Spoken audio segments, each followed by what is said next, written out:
রাজ্যের প্রতিটি কাজ যেমন অস্বচ্ছ, তালিকা ততটাই অস্বচ্ছ হবে। এটাই তো এখন আপনাকে আশা করে রাখতে হবে। মানে স্বচ্ছ হবে এটা আপনি আশা করার জায়গাতে আর নেই। আমরা বলছি যে এই সরকার নিয়োগ দিতেই চায় না, আর তাই রুলসটাও এমনভাবে ফ্রেম করেছে যাতে মামলা হয়, অ্যাডভার্টাইজমেন্টটাও এমনভাবে ইস্যু করেছে যাতে মামলা হয়। এবং এই রুলস, এই অ্যাডভার্টাইজমেন্ট নিয়ে যখন শুরু হয়েছে নিয়োগ প্রক্রিয়া, তার প্রতিটি তালিকা প্রকাশ থেকে শুরু করে মানে এমন একটা স্তর নেই যেখানে মামলা হচ্ছে না। যোগ্যদের তালিকা যদি সত্যি সত্যি তৈরি করতে হয়, তাহলে যোগ্য লোককে এই সিট দখল করতে হবে। যোগ্য লোক যখন এই শাসন ক্ষমতা থাকবে, তখন যোগ্যদের স্বীকৃতি পাবে। আর যখন অযোগ্য, অসভ্য, বর্বর লোক থাকবে চেয়ারে, তখন দেখবেন রাজ্যে ধর্ষণ, ডাকাতি, চুরি এগুলোই বাড়বে। মানে আজকে নবম দশমের যে ভেরিফিকেশন লিস্ট, ইন্টারভিউ, সেই তালিকা বেরোবে, সেটা কতটা স্বচ্ছতার সাথে হবে? রাজ্যের প্রতিটি কাজ যেমন অস্বচ্ছ, তালিকা ততটাই অস্বচ্ছ হবে। এটাই তো এখন আপনাকে আশা করে রাখতে হবে। মানে স্বচ্ছ হবে এটা আপনি আশা করার জায়গাতে আর নেই। মানে এটা পশ্চিমবঙ্গের আজকের অবস্থা, এটাকে মেনে নিয়ে লড়াইয়ে নামতে হবে। কারণ যবে থেকে এই নিয়োগ প্রক্রিয়া শুরু হয়েছে, তবে থেকে দেখবেন একের পর এক মামলা হচ্ছে এবং প্রতিটি স্তরে মামলা হচ্ছে। আচ্ছা, প্রতিটি স্তরে মামলা হচ্ছে, সেই মামলাগুলো ডিসমিসড হচ্ছে না, কোর্ট এন্টারটেন করছে, তার মানে দেয়ার ইজ সাম সাবস্ট্যান্স, তার মানে কিছু একটা গলদ হচ্ছে। আমরা বলছি যে এই সরকার নিয়োগ দিতেই চায় না, আর তাই রুলসটাও এমনভাবে ফ্রেম করেছে যাতে মামলা হয়, অ্যাডভার্টাইজমেন্টটাও এমনভাবে ইস্যু করেছে যাতে মামলা হয়। এবং এই রুলস, এই অ্যাডভার্টাইজমেন্ট নিয়ে যখন শুরু হয়েছে নিয়োগ প্রক্রিয়া, তার প্রতিটি তালিকা প্রকাশ থেকে শুরু করে মানে এমন একটা স্তর নেই যেখানে মামলা হচ্ছে না। শুধু তাই না, রাজ্য সরকার এবং স্কুল সার্ভিস কমিশন এক একটি মামলার ক্ষেত্রে এক এক রকম অবস্থান নিচ্ছে। মানে মানুষ যদি বোঝার চেষ্টা করে কোনটা সরকারের অবস্থান, মানুষ যদি বোঝার চেষ্টা করে কোনটা কমিশনের অবস্থান, আমি নিশ্চিত যে প্রতিটি মানুষ বিভ্রান্ত হবেন এবং কোনো সঠিক সিদ্ধান্তে উপনীত হতে পারবেন না। এবং এই যে অবস্থাটা তৈরি করা, যেটা কমিশন এবং রাজ্য সরকার মিলে করছে, যে কোনটা ঠিক কোনটা ভুল বুঝতে দেব না, সব কিছু গুলিয়ে দেব, আর শেষে বলবো আমি নিয়োগ দিতে পারলাম না, কোর্টে মামলা হচ্ছে বলে। এইটা হচ্ছে একেবারে নির্দিষ্টভাবে চক্রান্ত করে করা হচ্ছে। হ্যাঁ, যাকে বলে পেটে লাথি মারা। গরিব থেকে একদম চাষি থেকে শুরু করে 100 দিনের কাজ কেড়ে নিয়েছে, শিক্ষিত পর্যন্ত কারোর কোনো কাজ নেই। এবং যারা এই মুদি দোকানে কাজ করতো, গ্রিলের দোকানে কাজ করতো, তারা বলছে তাদের কাজও চলে যাচ্ছে। তার কারণ মানুষের কাছে যদি টাকা না থাকে, যদি ঘর না বানায়, তাহলে গ্রিলের কাজ হবে না। যদি মানুষের কাছে টাকা না থাকে, তাহলে মুদি দোকানেও কম যাবে। হ্যাঁ, রেশনের দোকানে ভিড় করেও পাবে না, সে তো খেয়ে নিয়েছে আর এক মন্ত্রী। ফলে এই হচ্ছে বর্তমানে রাজ্যের অবস্থা। ফলে এইসব প্রশ্ন করে আর কিছু লাভ নেই, এখন যেতে হবে অ্যাকশনের দিকে। হ্যাঁ, মানুষকে তাদের সিদ্ধান্ত নিতে হবে এবং সেই সিদ্ধান্ত ইমপ্লিমেন্টের জন্য অ্যাকশনে নামতে হবে। কিন্তু স্যার, আমরা বারংবার দেখতে পাচ্ছি রেজাল্ট বেরোনো থেকে শুরু করে তালিকা বেরোনো, বারংবার যে ওয়েবসাইট, যে সময় বেঁধে দেওয়া হচ্ছে, সেই সময় ওয়েবসাইটে গন্ডগোল হচ্ছে। সরকারি দুরবস্থা আমরা বারংবার দেখতে পাচ্ছি এসএসসির ক্ষেত্রে। যে সরকারটাই গন্ডগোলের, সেই সরকারের সব কাজে গন্ডগোলই হবে। এ তো নতুন করে ভাবার কিছু নেই।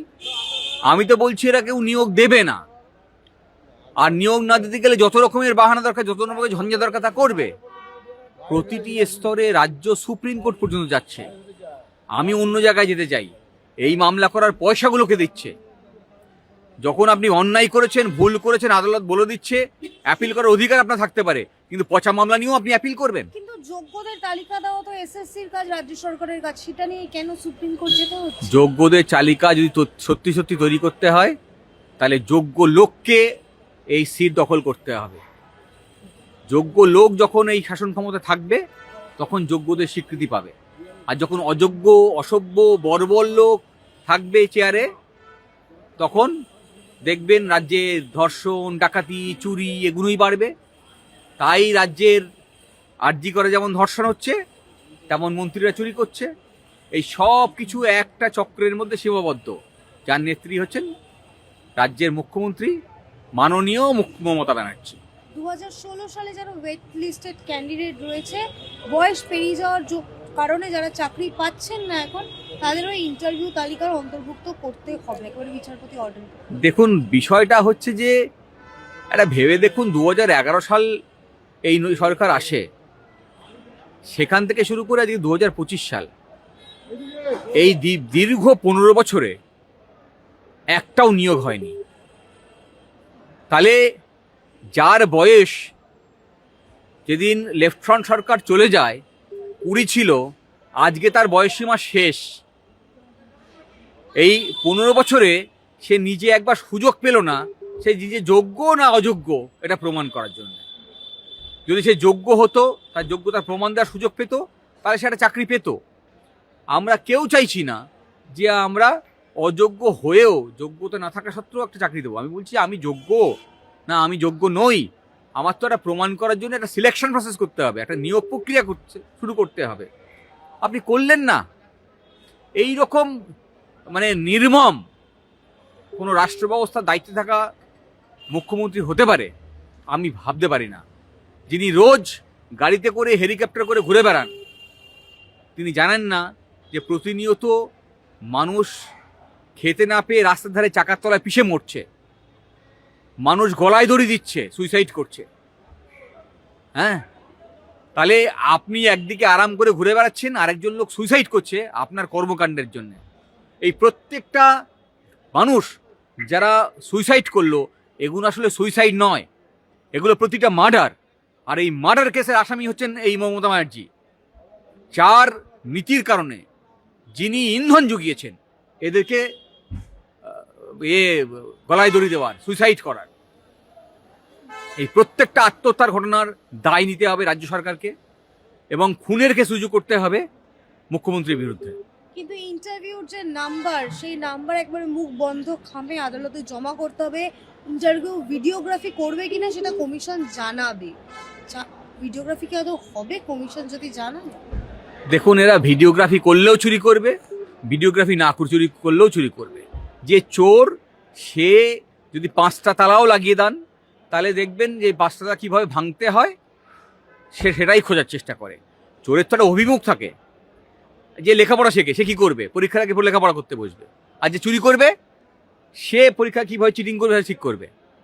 তাহলে যে চোর, তাকে আপনি ভিডিওগ্রাফি করতে দিন আর সিংহদ্বার লাগিয়ে দিন, সেও সব ভেঙে চুরিই করবে। চোর কোনো দিন ভালো কাজ করতে পারে না। স্যার, এই যে এক্সপিরিয়েন্সের 10 নম্বরের যে মামলা আমরা প্রতিনিয়ত দেখতে পাচ্ছি অমৃতা সিনহার বেঞ্চে হচ্ছে, সেই মামলাটা ঠিক কোন জায়গায় দাঁড়িয়ে, যদি আপনি তো নিজে সেই মামলায় রয়েছেন? মামলা চলছে, আমরা যা আইনি সওয়াল সেটা করার চেষ্টা করছি, এবং একথা নিশ্চিতভাবে বলতে পারি যে এই রুল সমস্ত মানুষকে সমানভাবে ন্যায় দিতে পারবে না। এই রুল তৈরি করাই হয়েছে যে যারা ঘুষ দিয়ে চাকরি পেয়েছিল তাদেরকে জায়গা করে দেওয়ার জন্য। এই রুল মুখ্যমন্ত্রী মমতা ব্যানার্জির কথা মেনেই তৈরি করা হয়েছে, যিনি 7 তারিখে ইন্দোর স্টেডিয়ামে বলেছিলেন যে যারা টেন্টেড তাদের জন্যও আমি ভাবব। ফলে রাজ্য সরকারের মুখ্যমন্ত্রী যে কথা বলেছেন সে কথা মেনেই এই রুল তৈরি করা হয়েছে। ফলে এই রুল যা সব মানুষকে ন্যায় দিতে পারে না, তা কখনো আইনসম্মত হতে পারে না, বাতিল হওয়া উচিত। স্যার, একেবারেই শেষ একটি প্রশ্ন। রাজ্যে যেখানে চাকরি হচ্ছে না, শিক্ষকরা একেবারে রাস্তায় রাজপথে আন্দোলন করছে, সেখানে এখন বাবরি মসজিদ হচ্ছে, 5 লক্ষ ঘন্টা গীতা পাঠ হচ্ছে, চিকেন প্যাটিস বিক্রির জন্য একজন সাধারণ মানুষের কাছ থেকে রুজি রুটি কেড়ে নেওয়া হচ্ছে, কি বলবেন? একজন নয়, 2জন, 3জন।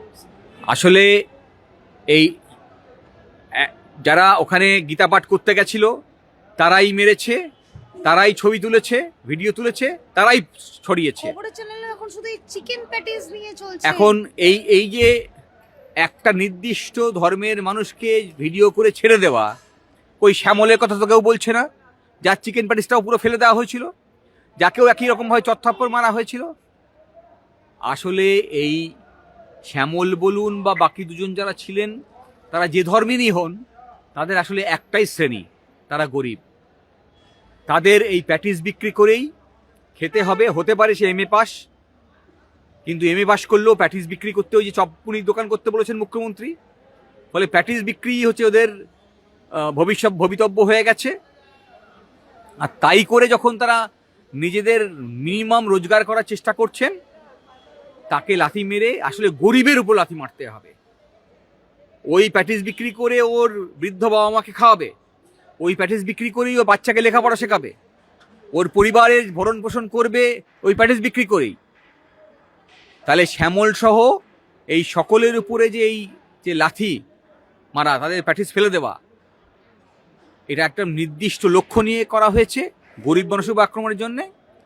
আর ওই মুসলিম ধর্মের একজনের ভিডিও করে ছেড়ে দেওয়া হয়েছে, যাতে ধর্মের জিগির তুলে এই গরিব মানুষের কথা কেউ না বলতে পারে, কাজের কথা না বলতে পারে। হিন্দু মুসলমানের মধ্যে ভাগ করে দাও। এই ভাগের রাজনীতির জন্য যাদের উদ্দেশ্য, তারা ওই রাজনীতিকে ধর্মীয়করণ করার জন্য গীতা পাঠ কর্মসূচি নিয়েছে। আর ওই কর্মসূচিতেই মারধর করে ভিডিও তুলেছে। আর তারপরে এই যখন জামিন হয়েছে ব্যাংশাল কোর্টে, তাদেরকে আমার মালা পরিয়েছে। এই ধারা চলবে, শেষ হয়নি কিন্তু, চলবে যতদিন নির্বাচন শেষ না হবে।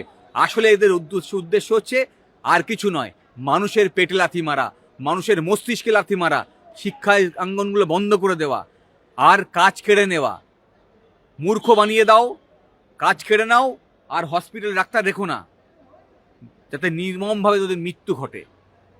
হ্যাঁ, এই মানুষের বেঁচে থাকার জন্য ন্যূনতম যে অধিকার, সেই অধিকার কেড়ে নিয়ে মানুষকে এখন কীট পতঙ্গের মতো ওরা ট্রিট করতে শুরু করেছে। এই মুখ্যমন্ত্রীকে দেশ ছাড়া করা উচিত।